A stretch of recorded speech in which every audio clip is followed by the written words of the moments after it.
Happy Friday, everyone! And you know what that means. It's Fun Fact Friday. Now, by this time, I think you guys know I love a snarky moment where I can essentially prove the crazy morons that are currently running our country wrong.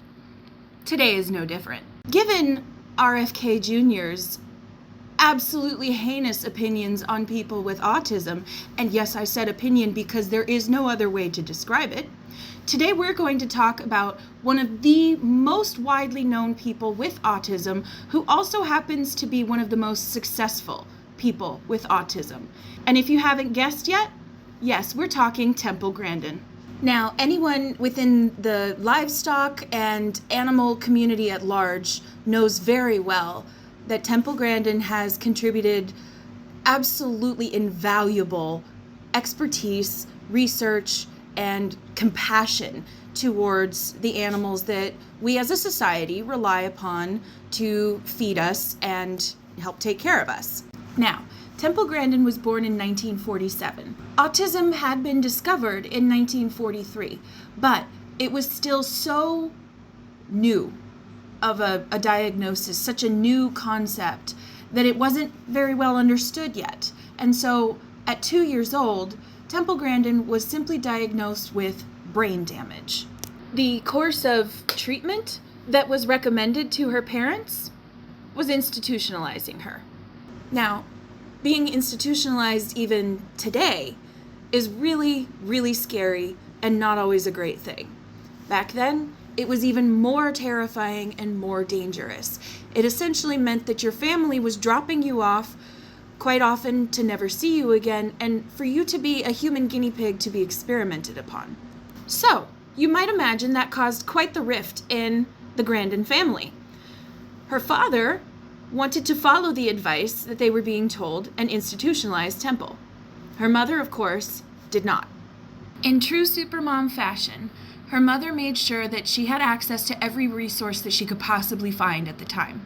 She hired special nannies to help teach Temple how to essentially build some more common social skills, kind of on par with what we would call an occupational therapist today.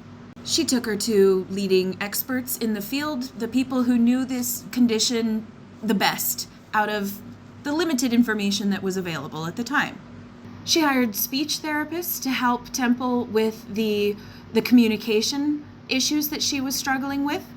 And on top of that, her mother worked very closely with the schools that Temple attended to make sure that she had all of the extra accommodations and help that she needed in order to succeed at school.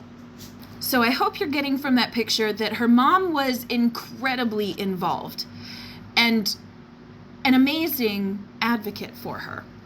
Even with all of that, Temple was not diagnosed formally with autism until her adulthood.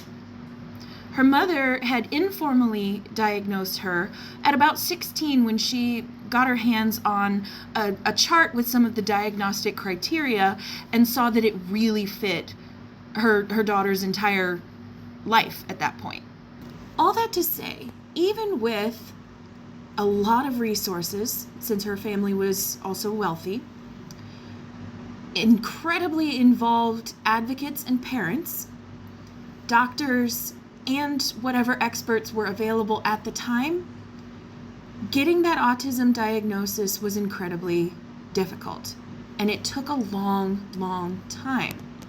So you might be able to imagine how difficult and how long of a process it's been for a lot of other people as well, which can help to explain why it seems there's a more sudden spike in diagnoses.